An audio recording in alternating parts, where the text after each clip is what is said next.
Bien-aimés, bonjour. Vous êtes bien dans votre émission Entretien. L'entretien, c'est une émission de Proverbe 30-30 avec notre bien-aimé Papa John Tabala Mawa qui nous vient de Coventry, de UK. Bonjour, Papa. Bonjour, Papa. Na rosepela mingi émission ezala na lingala parce que ekozala na bilingue français lingala mpo tozolinga koatteindre mwa bato ebele.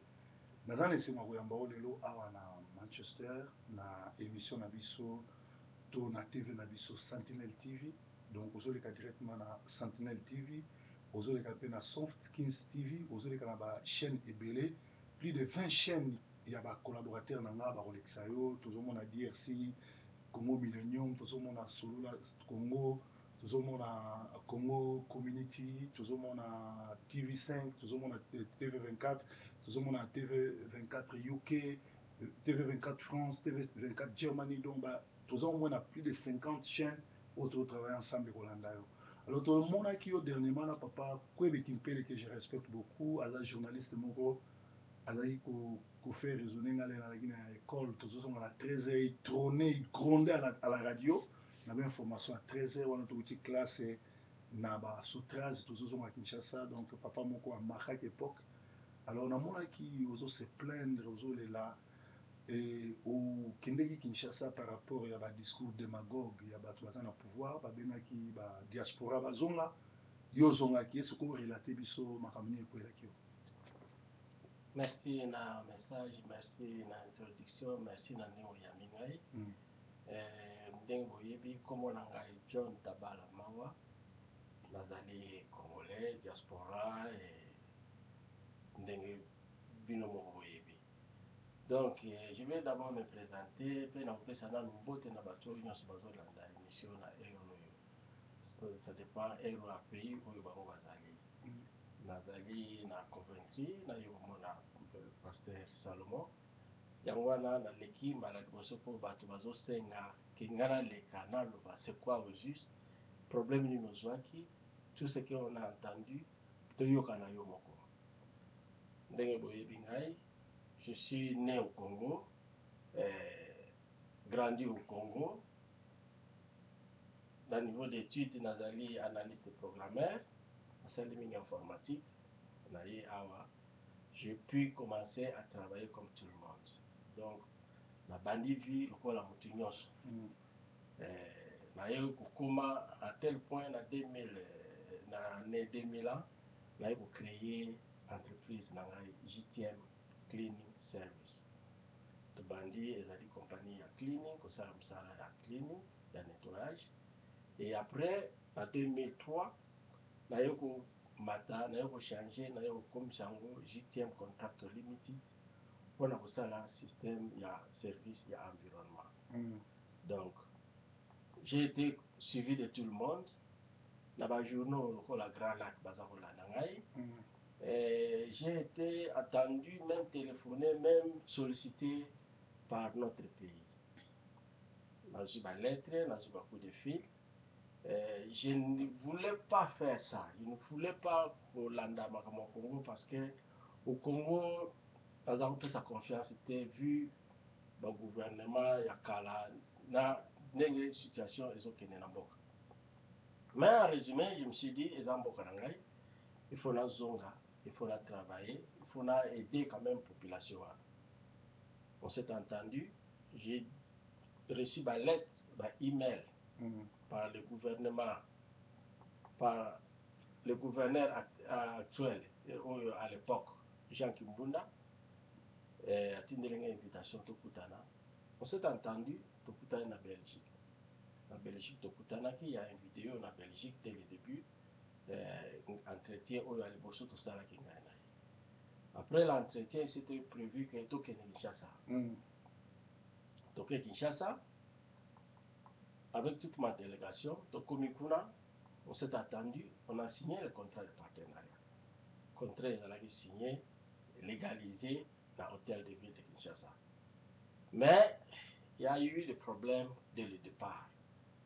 Le problème, il y a financement. Le grand problème, c'est le problème du financement. Le terme à contrat est le Bindeng Moussoussou. Mais en réalité, qui devait financer les contrats? Bon, les contrats, Les projets plutôt. Les projets étaient financés par l'hôtel de ville. C'était un contrat de partenariat. Il y a eu aussi des pourcentages. Il semblerait que quand vous partez signer des contrats là-bas, il faut tout parler, il faut dénoncer. Il y a des contrats. Donc vous finalisez avec l'hôtel de ville sur un contrat par exemple de 100 000 $ et ils doivent, vous signer 100 000, mais ils vont te donner 80 000 parce qu'ils vont récupérer votre réduit ou 20%, 20 000 ou bien 20 millions. C'est comme ça que ça se passe. Non, ce n'était pas comme ça. C'était un contrat de partenariat entre l'hôtel de ville et la société JTM Contractor Limited. Cela veut dire quoi?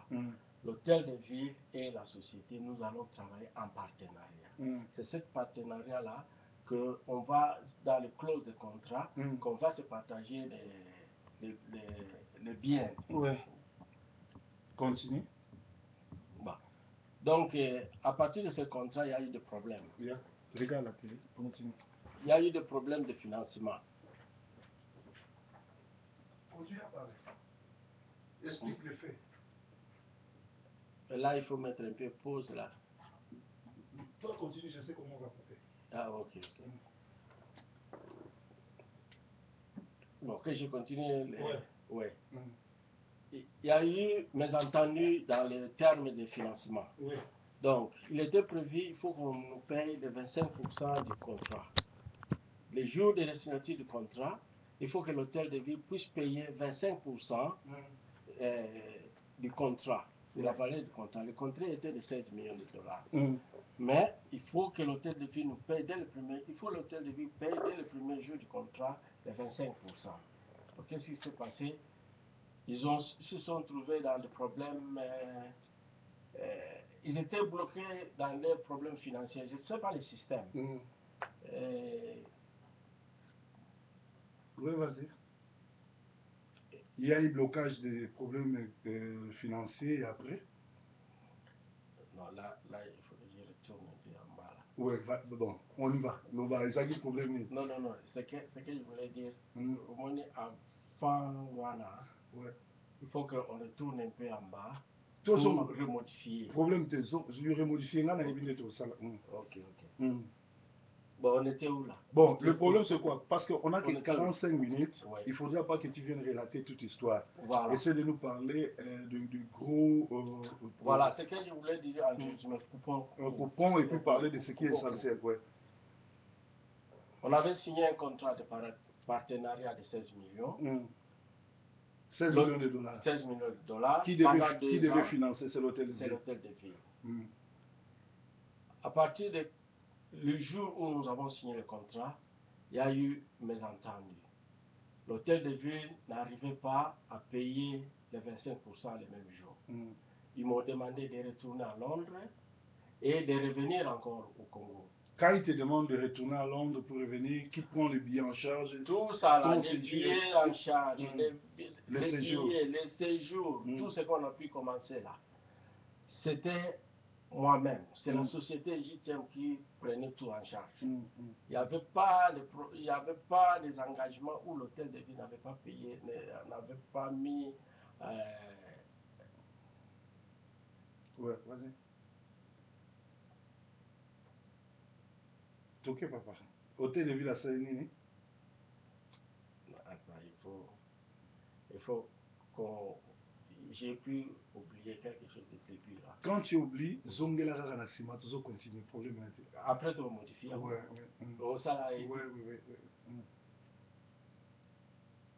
Bon, moi je parle du contrat. Là. Les 25% qui n'ont pas été payés. Les 25% n'ont pas été payés. Quand ils n'ont pas payé les 25%, qu'est-ce qui s'est passé? Nous sommes rentrés à Londres parce que c'est une délégation que je suis venu avec mes managers. On était dans une séjour juste de 10 jours. Après les 10 jours, il faut qu'on retourne à Londres. Nous sommes retournés à Londres. Après avoir retourné à Londres, j'ai pu téléphoner encore le gouverneur. Il a dit qu'il faut qu'on retourne pour l'installation de l'entreprise au Congo. De ce contrat de partenariat, il faut qu'on puisse commencer à travailler et à installer la société et commencer les travaux. Et quand nous sommes rentrés, je suis venu maintenant avec 3 de mes managers. Donc, 2 et moi, on était à 3. Nous sommes rentrés, on a pu commencer l'installation de la société. Quand on a commencé l'installation de la société, et après... Papa John, je vais te dire, lui, quand vous signez le contrat, qu'est-ce qui n'a pas marché et les lots pour aboutir à l'année aux Amalamu pour tout côté en émission. Parce que sur l'Union Beta, ils sont là, Moubimba, et vous avez temps et belé, internautes, na ba téléspectateurs ba comprendre biso te kende na mokuse ba signer contrat 25% ba foutité ba sengi yo ozonga na Londres après ils additionnent. Non, ce que je voulais dire là on a tu signer contrat ba pesinga te mbongo wa 25% wana to yo ozonga susu na Kinshasa to bandi musala jusqu'en attendant les 25% est bimaté. Et après le gouverneur s'il te plaît 25% est limité. Voilà. Parce que au préalable, avant Moussala et Banda, il faut 25% et faut na Moussano JTM Contract Limited. Il faut apercevoir 25%. Mais pas sur en haute. Va faire des marchés même aux hommes sous Londres, aux hommes qui chassent va faire na yo. Mais qu'est-ce qui fait que nan va foutu au Bani Moussala? Voilà, le problème c'était quoi? Le système financier n'a pas évité. Tant on signe un contrat, Namutu, yo évité n'engeni mbongo bubima. Tu signes un contrat, je crois à tout ce que Oya Zoïb Sangai. Après avoir signé un contrat, le jour qui a signé le contrat, il fallait pas faire ça mbongo. Mais mbongo est limité. Balobi que tozonga après tu as besoin de pour l'installation, il y a début à vos travaux. Ngala yebisi bango mais to kozonga ba tour te au moment où tu zina no 25% te. Balobi non kende tant bozonga bo to pesa 25% wana. Tant to zongi kozonga te ozonga pour l'installation ya marché, les 25% là c'est 25% et combien ba histoire. Que voilà, tout ça un problème financier et donc les wana tout ça la bon moko ya le bon de caisse. Aux on a un bon de caisse. À partir de la bonne de caisse voilà et que permettre yo au continuer Moussala en attendant les 25% et bien. Tout ça le bon de commande à ça la bonne de commande dans cette bonne de commande il y a $276,000. Est-ce que vous pouvez expliquer le bon de commande de l'action dans la terme? Quand sur ça bon de commande, cela veut dire. La retour aux Oswanini et Zanini et l'action. Bon, au moins, le pôle a la balade qui déjà mis là. Il faut aller au sommet, pareil. Pour te banner déjà que tu as une poubelle partout dans Kinshasa. Tu banner déjà que tu as une poubelle. Tu banner former déjà une poubelle. Tu banner déjà mis ça là. Tu banner que peintre, tu banner que ça là, premier travaux et installation, il y a contrat. Mais tout ça qui n'a pas ça, il y a financement pour que tu banner que somma babiloko oyo permettre biso to banner misala avant que tu commences à travaux penza oyo ya makasi na kati ya misala wana. OK. C'est que bon de commande les autres bon de commande les autres. Bon de commande cela veut dire les alliés n'a pas pris un exemple le cola facture pro forma ya liboso facture moko ya liboso oyo ba permettre yo ozwa pour que o banda ko sala mbongo moko bana kozwa pour que o banda ko sala misala quoi. Kozwa ki mbongo ngo 270. Na zwa ki yango te. Mais musala les autres. Musala les alliés tant mbongo ebimi tant bon wana et kena gouverneur a fait la notation. Et le qui n'a gouverneur Zaïnan André Kimbuta Jacques Mbunda. OK.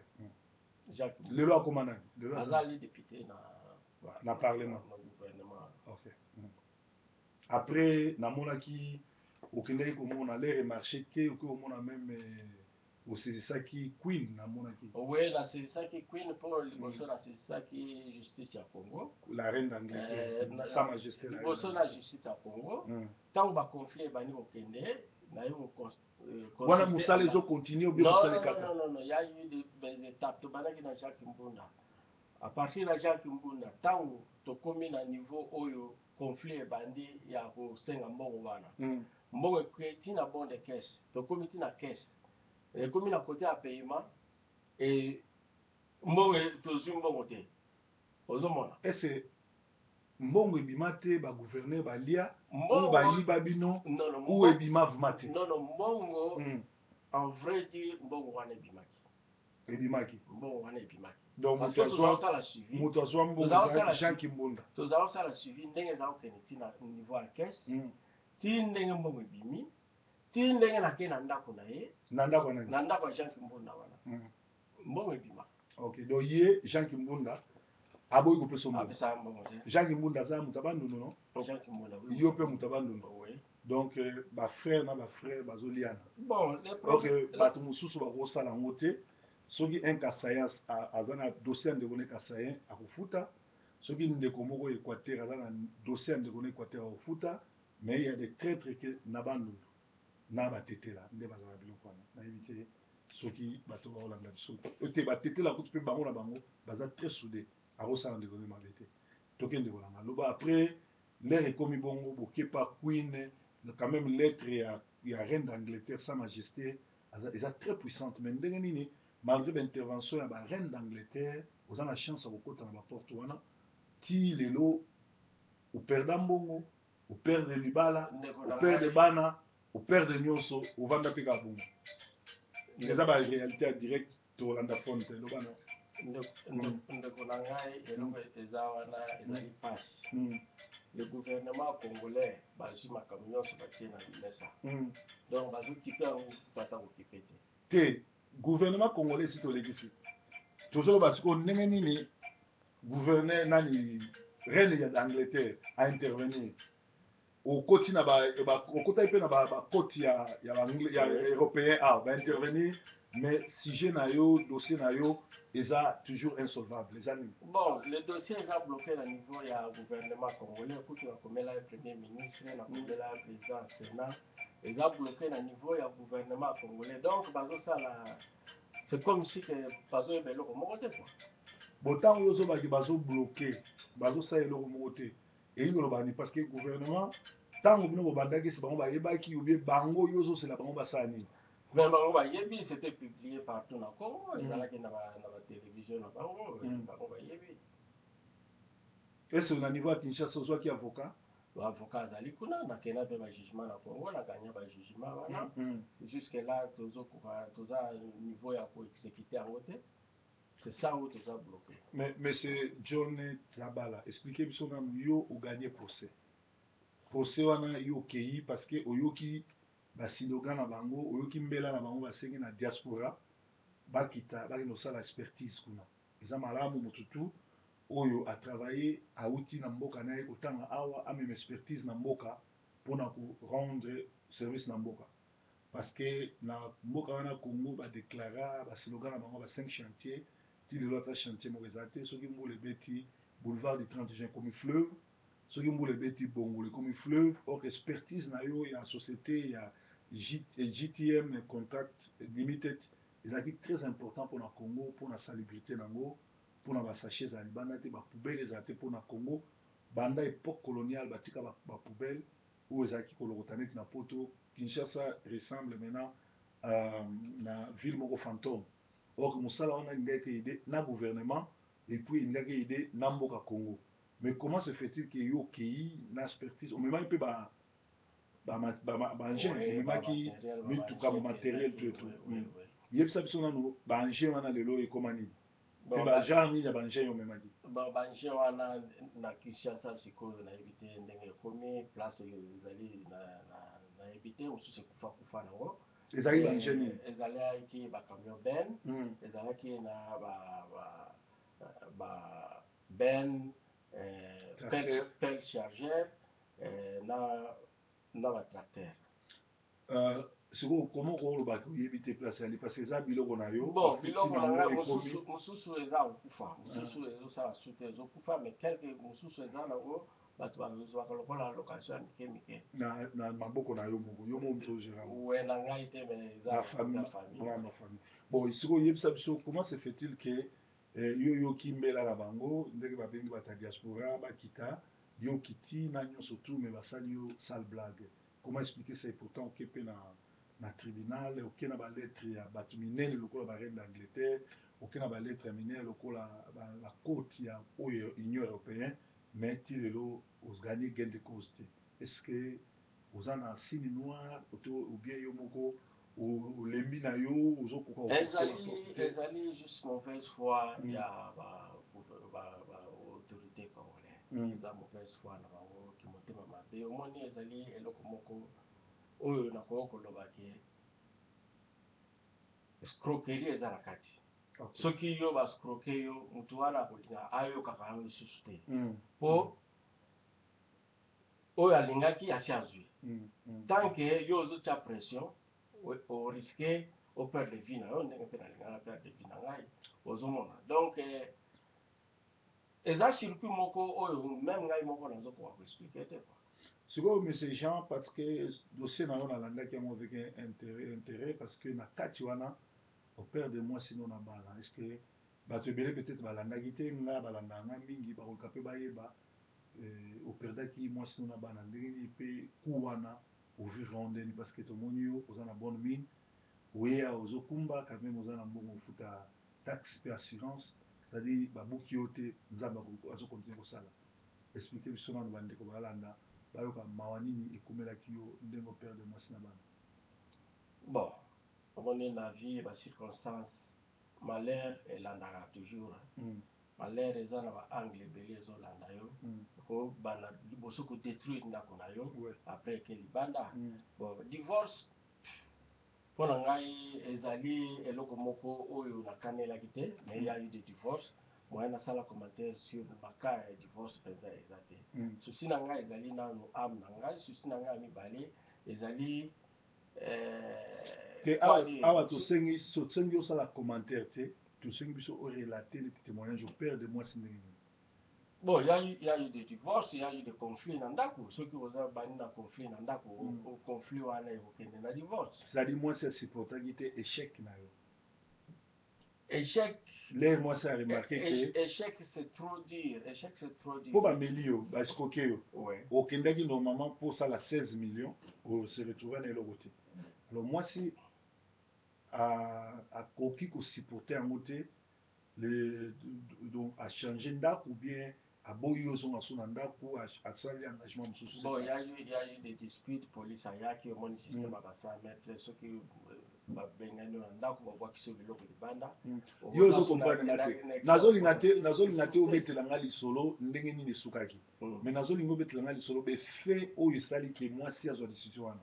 Par exemple ko bano moi si nanga azalaki sous esengo te ndenge nakendeki parce que na ape tozoli na to éduquer basi yo bengisi na poto les mariages ezali pour le bonheur et pour le malheur mais soki likambo moko emarché te olie ape son soutien a réconforter yo bo lancer eloko mosusu parce que oza mayele ezali mokanda na yo ezali motu na yo ezosala soki na gauche esimbi te bokoka obanda na droite mais mwasi directement lokola amoni ke 16 millions akozwa yango te ala changer kazaka c'est-à-dire biso tolingi koloba côté oyo ya décision à mwasi pourquoi qu'est-ce qui lui a poussé ya kotindika o libanda biso tokoloba te obeta ndenge na tindika o libanda mais ye biso biso bafe nini epusaki ye po asala bongo po basi mosusu mpe tozolinga te basala yango soki lobilobi esali ke ye na mwasi esimbi te ye na mobali esimbi te ezala ndenge wana en tout cas story mpona direct ya batelefone to continue na kolobana.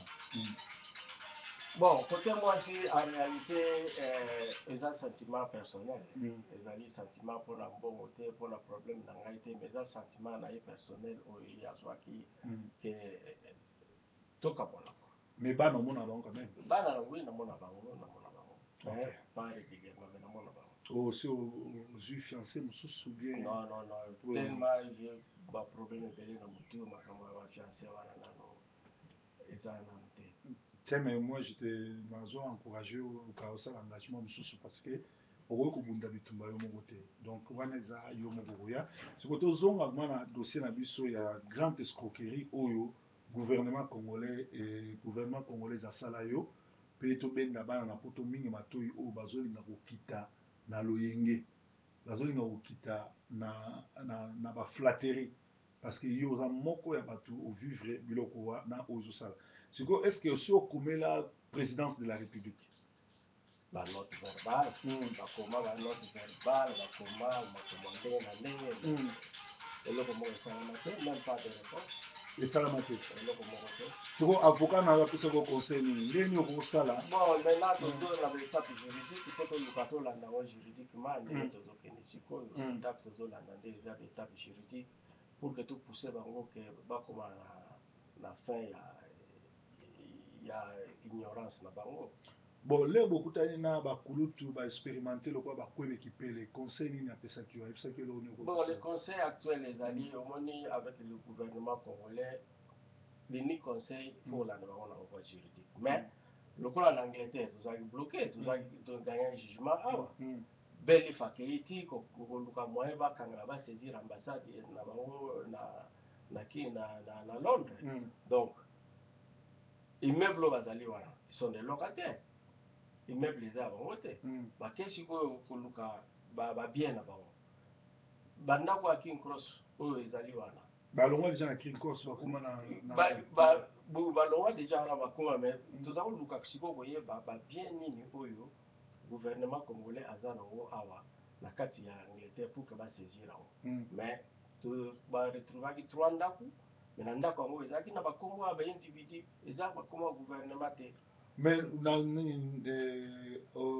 gouvernement ya Congo ya Congo awa na à travers l'ambassade ya Congo na Londres bana banque bana compte bancaire oyo bafutaka bambongo nyonso to bato bazwaka visa oui bakenda na compte wana mbongo ezalaki mingi te ntango bake kosala bankete ezali presque dans les 1800 francs jugement yo gagné ya mbongo ebele eza kosala eloko moko te c'est ça qui a fait que on a voulu kokende na niveau politique oyo nde nakomaki lettre na Queen. Mais na niveau ya Londres ambassadeur na bango aza na ndako avandaka à part ambassade maison d'ambassade oui mais les maisons là ndako là ça qui sont que na ndako wana le contenu nkolo ndako c'est pas le gouvernement congolais ezali batia comme un individu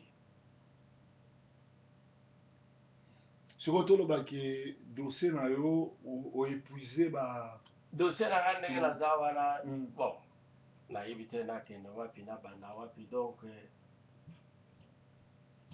nakomi na limite mais naza na limite te donc cela veut dire quoi niveau politique niveau juridique nasi nakomi presque na limite mais na niveau juridique chance moko etikali ke komema bango na tribunal de commerce en France donc voilà niveau oyo nga nazoprépare pour ke namema dossier wana na sens wana sikoyo ça fait combien de temps depuis makambo yango ebandaki na lelo oyo ça fait 10 ans oyo tozokende ça fait depuis 2005 bon omoni te ke après 10 ans soki ti lelo okotisi nanu nani plainte na yo te na tribunal ya France ezo bon parce que tribunal ewumelaka nango te ekufaka pe te epolaka te donc rien n'est encore trop tard mais pourquoi ozo koattake yango te kokota na tribunal ya France koakize bango ndeko na ngai ndenge olandi nga financièrement naza épuisé donc mpona kodéposer juste dossier à Pamba on nous demande $3000 wana na minute oyo ngai 100 livres epai na ngai nakoma mona mbongo ebele donc nakokoma na niveau ya ndenge le dossier est là mais financièrement naza bloqué ce sont na proposé ke mituka oyo eza na Congo oteki moko ya mituka oyo etikali na famille oteki yango na n'importe quel prix mpona kosoutenir dossier oyo eza mabe parce que soki tobi lelo eza dossier moko personnel soki tobi lelo badiaspora baede yo déjà toza na problème biso toza balider d'opinion toza na baproblème ya kosenga bafonds mpona libération ya Congo bien mpona koyede bato bana hôpital bato vraiment ebele baza prêt na te congolais aza prêt ya kopesa mbongo epa musicien ayemba ye congolais aza prêt ya komosombela mba cher bien kaza na ye bafutaki salaire na se ya salaire na ye alingi alata chemise oyo ezokute salaire na ye ya annuel mais congolais aza prêt te aide ndeko na ye mpo aretrouve badroit na ye alors ozomona te ke oza na barichesse na yo mituka yali nayebi te soki ese bainterdisa yo kokende na Congo soki okende na Congo batia bo mikakatana depuis nalongwa ya Congo na 2006 ati ozwa nsu na Congo te il faut oyeba na bima na Congo na ndenge nini obima ine cascade cascade na ke obima ba Tanzanie na yo kokota koto mpona nini okoka obima directement na aéroport ya Kinshasa te bon j'étais poursuivi na makambo wana vu ke nakoma kotia makelele même na Congo nakomaki lokola il faut que makelele wana esila donc obimelaki nzela ya Zambie ya Tanzanie mpo koma koto omeka lisusu te koluka kozonga so na Congo. Alors, il y a eu des tiraillements toujours dans la téléphone, il y a eu des tiraillements dans l'email, il y a eu des tiraillements dans bango. Ce sont des gens qui ont au pouvoir, donc ce qu'on tient tout pour nous, vous avez un problème. C'est Jean Kimbunda azaki gouverneur ya ville à Kinshasa. Aza ndeko na yo. Et tango obebali na ye, olukaki so bandeko mosusu te bakota en contact na ye. Ou naina tout na réaction na ye par rapport à l'émission ebele yo leki lisolo ngo lelo za so bombate ou leki na ba kulutu kwebe kimpele ou leki na ba radio ebele ba télévision ebele communauté moi soni pona ye aluki ata kosala contact moko te na ndenge ke boyoka na kimia po okanga monoko otanga suku mbona ite. En réalité Jean Kimbunda il dit quoi? Jean Kimbunda il dit to signer du contrat wana yé en tant que gouverneur. To signer ce contrat, yé avec gouverneur. Tant qu'il y a l'ongwe, gouverneur ou Sika. Il faut continuer contrat voilà pour yé avant comme gouverneur, avec beaucoup tapé. Ba contrat musu super ba dossier musu ba super ba signer qui. Mais Kimbemba va continuer entre-temps, Kimbunda allait 25% ya mbongo oyo falo banda musala. Les problèmes sikoyo ezali wana comme une contradiction entre bango na bango. Jean Kimbunda alobi a signé contrat wana en tant que gouverneur de la ville. Il est accueilli Kimbembe, il devrait continuer en tant que gouverneur aussi. Kimbembe me dit quoi? Pourquoi Jacques Kimbunda peut te faire signer un contrat de 16 millions de dollars au moment où le budget de l'hôtel de ville ça coûte montant en été? C'est là où le problème. Moi j'ai dit, mais on a signé un contrat avec Jean Kimbunda. Jean Kimbunda était gouverneur. Dans l'hôtel de ville, avant qu'on signe un contrat, il y a un budget. Le problème à budget, ils allaient bino na kati ya boîte na bino. Alobi, ton frère t'a mis en erreur. À mettre en erreur. Mais pourquoi il ne pouvait pas réparer aussi? Voilà. Pourquoi il n'a pas réparé? Voilà, on a dit. Olobi qu'à mettre en erreur, oui, c'est bien sûr, ça va, ça pose pas de problème, mais il y a aussi pour les alliés gouverneurs. Répare ça. Réparer. Alobi, oui, solution après ici, c'est cool. Il y a pas de solution. Alobi, ensemble avec mes conseillers juridiques, tu revoir le contrat. Ngapena que mon avocat n'angai pour que tu revoir le contrat. Mais il m'a dit c'est pas possible. Comment un contrat au vous signer, au vous bannir misala? Il y a eu beau revoir en haut sous. Ok, tu l'as dit malem, beau revoir.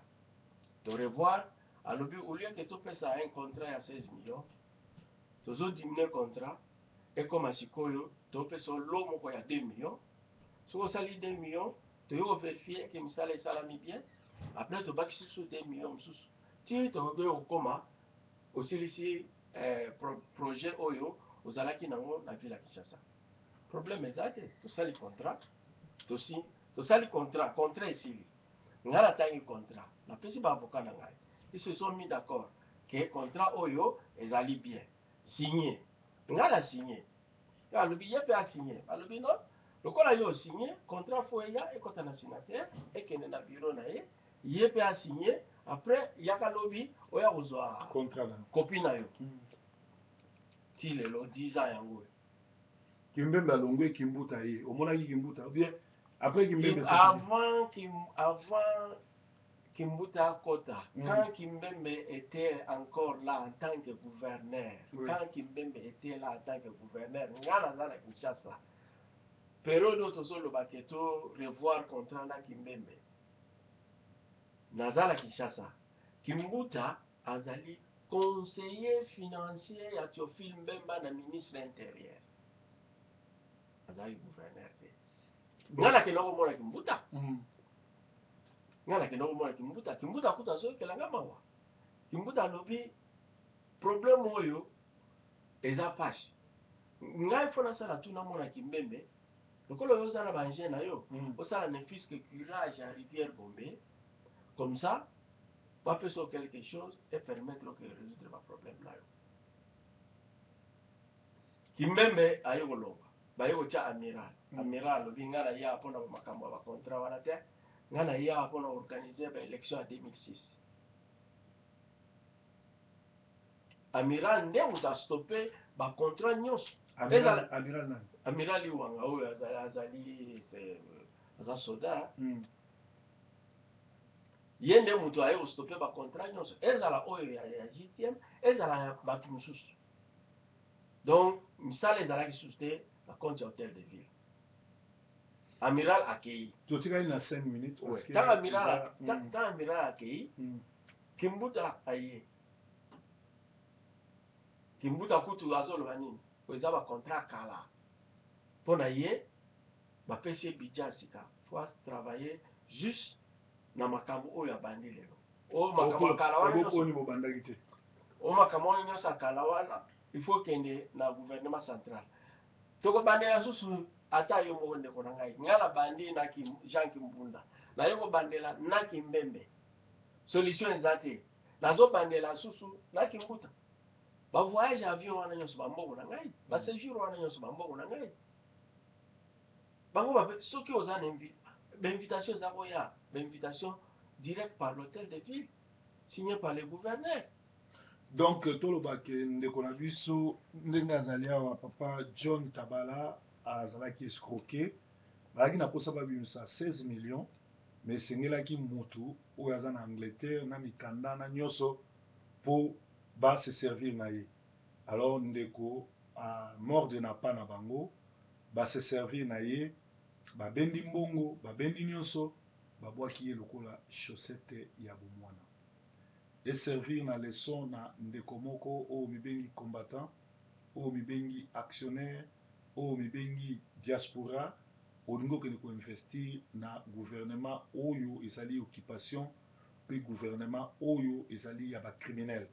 En réalité gouvernement wana na Kinshasa bato tout kobanda na président de la république ti na ba bourgmestre obenga ba commissaire de zone tous ces ba criminel ba escroc ba démagogue ba aventurier bato moko ba na souci ya peuple te yango ndeko na biso oyo liboso na kombo ya John Tabala mawa ake kozala lokola victime na bango banyongi ye bayibi ye babwaki ye lokola chaussette.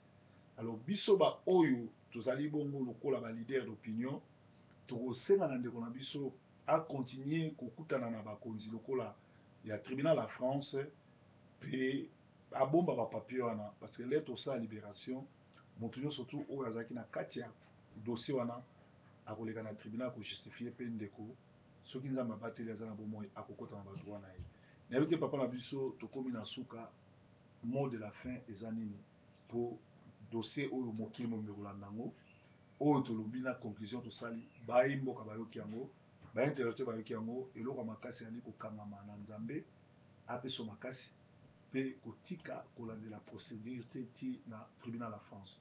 Mot de la fin. Mot de la fin ezali juste nazokumisa nzambe oyo asali mpona ngai problème nga nazwi soki ezala bato mosusu mele basi bakufa bazwa stroke mais nzambe wana bakosenga na motu nyonso oyo aza na problème lelo atia na nzambe liboso abosana problème na ye soki atie na nzambe liboso akomona ke à chaque jour à chaque seconde nzambe akodirige ye ndenge adirige ngai 10 ans passé tala lelo place nga nazali même naza su na mbongo te mais nazokumisa nzambe wana na ndenge azobatela toujours na santé ya malamu et nazomona yango lokola théâtre mais eza réalité.